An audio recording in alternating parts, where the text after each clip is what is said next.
But the point is, it's messy. It's really messy. And I don't like messy. Hi, and thank you so much for joining me for another episode of Spin Cycle. If you enjoy these deep dives, can I ask you to subscribe and hit the notification bell just so you don't miss any future episodes? All right, let's kick off with facts.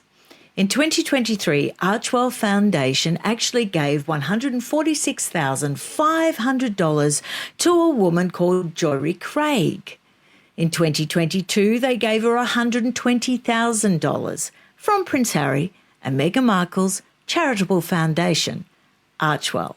Why is this significant? Why should it concern me? Well, let's have a look at what she does and who she is. All right. Ms. Craig is a disinformation expert who specialises in elections. Now, let's actually bury down, get more specific, and actually find out how she describes herself on her public website for anyone to see. She says she's an expert in designing and deploying smart social listening strategies for political candidates. Let that sink in. Public officials, community leaders and corporate leaders to stay on the offence. So obviously Ms. Craig is a player, particularly in the political scene. It wouldn't be a stretch to call her a political operative. And that is now a matter of public record. That's why the Daily Mail is reporting on it late yesterday. That's why the New York Post broke this story. Now, to give credit where credit's due, the Royal Grift on YouTube has been delivering evidence of this for years, absolutely years.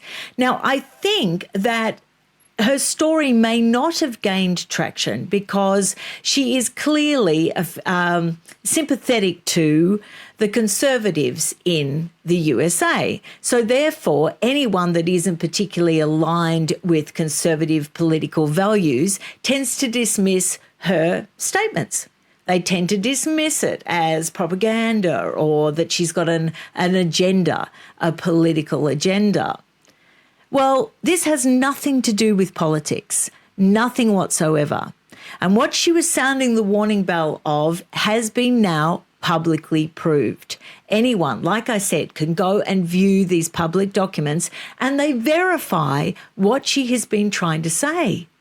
That by the sheer fact of Archwell Foundation's activities, it could be alleged that Prince Harry is a prince actually conducting foreign interference in another country's political system, purely from the position he holds, who he is, and how he is operating in a foreign country.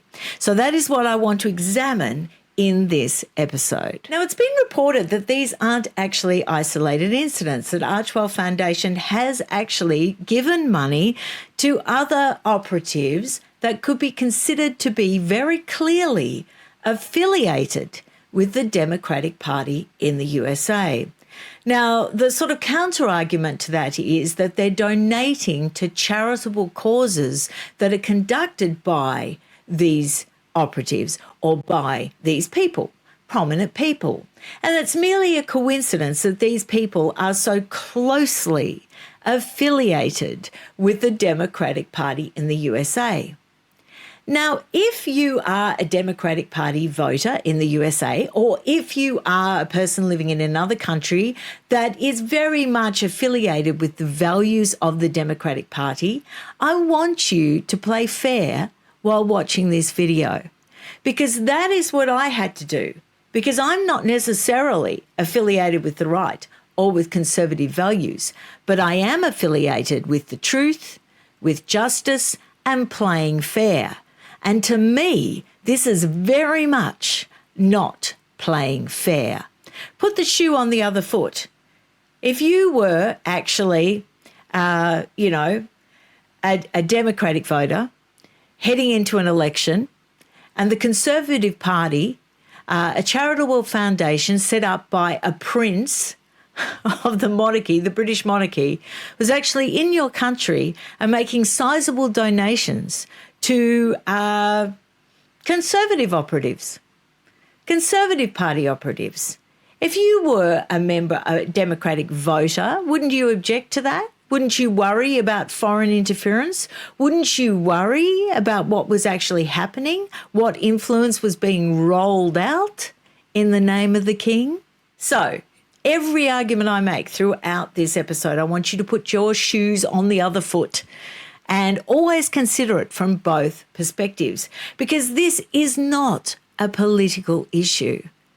It's a matter of principle, and it's a matter of principle that I think really matters and could severely impact on the trust in the institution of the monarchy. It could severely impact on its future if enough people, and I think they already are getting really riled up about these activities. I want to draw your attention to the definition of propaganda: biased or misleading information used to promote a political cause or point of view. So if I was an American citizen, I would be concerned, because all the donations have been given to people, like I say, that are high up, closely associated with the Democratic Party. And all of them have an agenda, an ideology, and a spin on the charitable entities that they represent. Now, I would think that charitable entities have to be completely unpolitical. They can't openly push an ideology. But, you know, it would seem to indicate that the day jobs of these people are very much politically aligned. Now, before I go on and point out why I object to Prince Harry's involvement in all this, and by the time you hear it, I think you'll object to it too, I want to make the point. Again, my issue isn't with the side of politics that Prince Harry is involving himself in. My issue is with the fact that he should not be funding or aligning in any way with any political operatives on either side of politics in a foreign country. That is the point I am making. So why? What is the main objection? Now, I've made notes on this because it's quite complicated, so you will see me looking down and referring to notes. Why I object is because on paper he is still a Counsellor of State in the UK. Now, I am perfectly aware of the bill that passed the UK Parliament 2022-2023, which amended the Counsellor of State, which ensured that Princess Anne and Prince Edward were actually added as Counsellor of States. The purpose of that was to ensure that, you know, Andrew and Harry, the two spare lemons, wouldn't be called on to act as Counsellor of State. In fact, there was an assurance given that as they were not working royals, this assurance came from the royal household to Parliament, as they were not working royals, you know, even though they're still on the list, even though they could be called upon by the sovereign to act as Counsellor of States, I won't, because they're not working royals. And so we'll call on Anne, we'll call on Edward if, you know, the others are ever unavailable.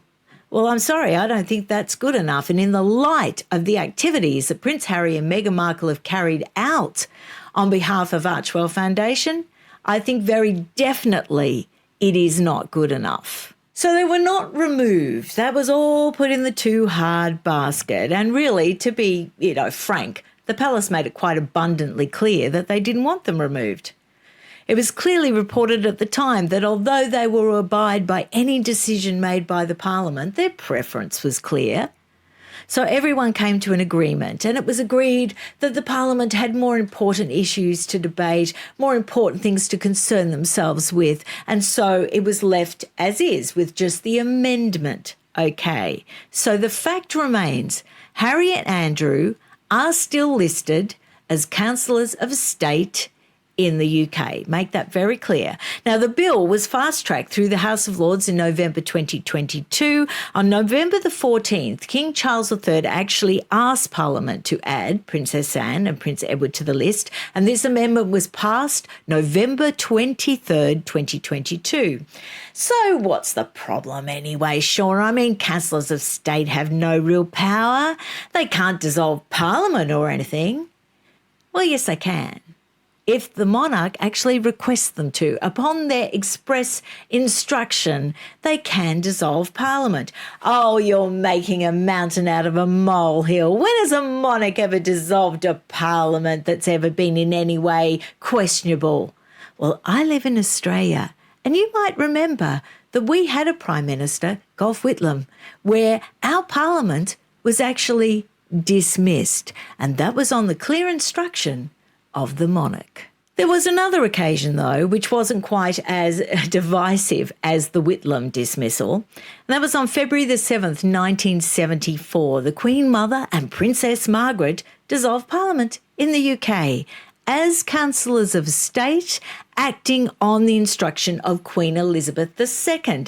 Now, I'm not suggesting there was anything wrong about this. I'm not suggesting there was anything nefarious at all. Indeed, the Prime Minister of the day requested Queen Elizabeth II actually dissolve Parliament. He sent her a letter. She was in New Zealand. So she asked the Queen Mother and she asked her sister, Princess Margaret, who were acting as Counsellors of State in her absence because she was overseas, to go ahead and dissolve Parliament. And they did.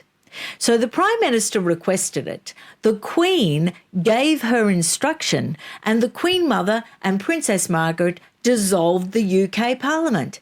Now, that's all lovely, and it's all great when it works the way it should. Imagine the rather frightening thought.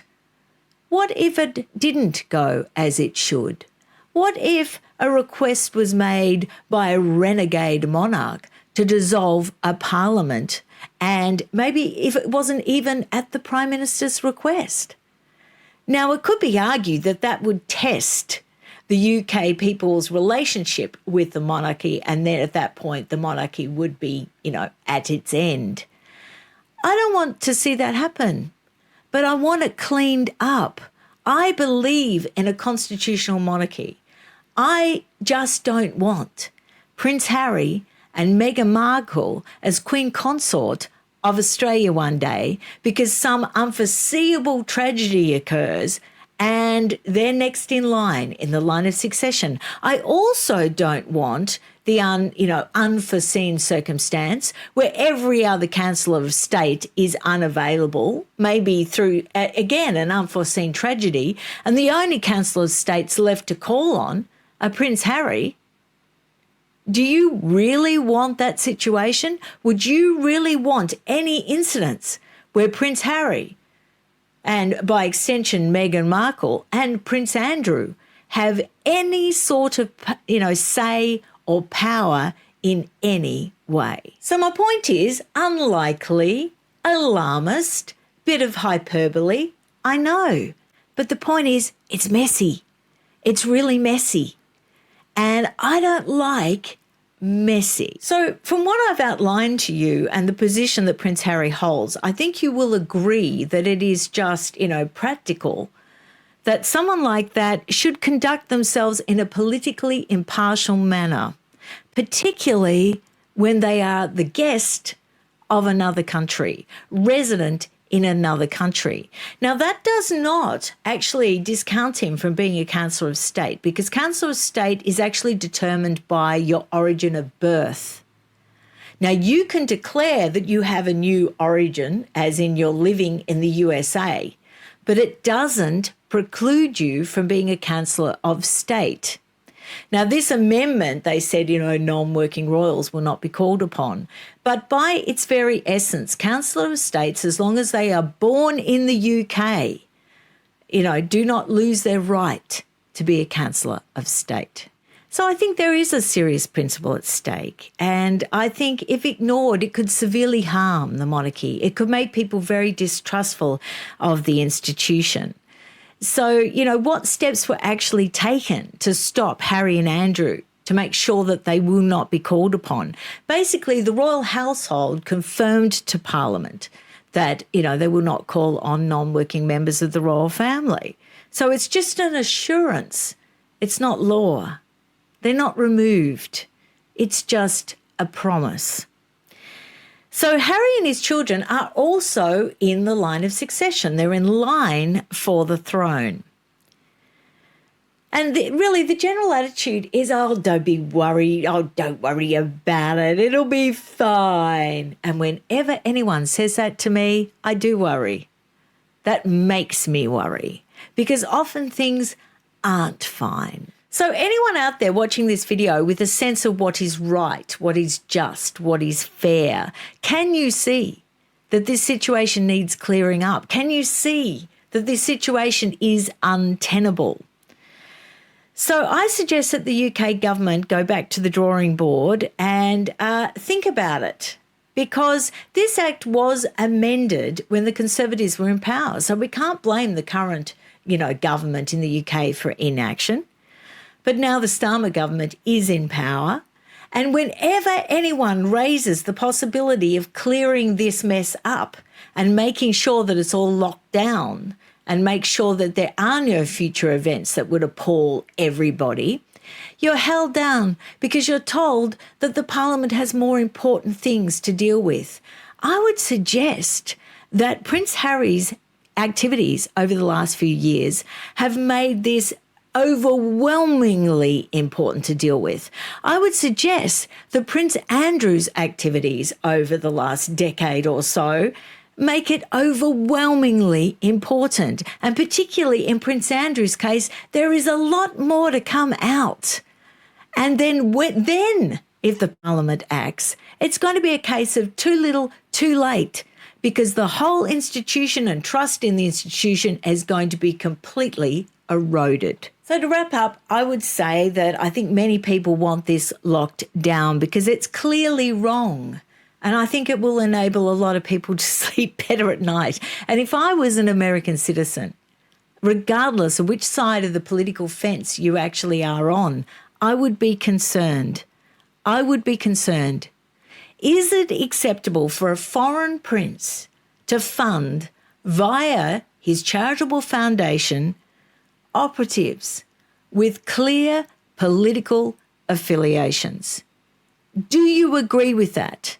Would you agree with it, no matter which side of the political fence they were indeed donating to? It is not a political issue. It's a point of principle. So to wrap up, these are very thinly disguised, in plain sight, publicly declaring that they are political heavyweights affiliated with a certain political party. Now, that isn't acceptable. It makes a mockery of democracy. And there needs to be a strengthening of guardrails against foreign political interference. I wouldn't want it to happen in my country. It probably is. I probably just haven't really, found it yet. It quite simply is wrong. No ifs, no buts. I wrote that up on X. No ifs, no buts. There's no excuse. And if the royal family, wants people to trust the institution, wants people to believe in the institution of the monarchy and believe in the constitutional monarchy as a political system, a viable political system, then be aware what this looks like, what it smells like. You can't have it both ways. And honestly, this all stinks, in my opinion, to high heaven. Let me know what you think down below. I'll be really interested to read all your comments, and I'll be back with another video very soon. Thanks a lot. Bye.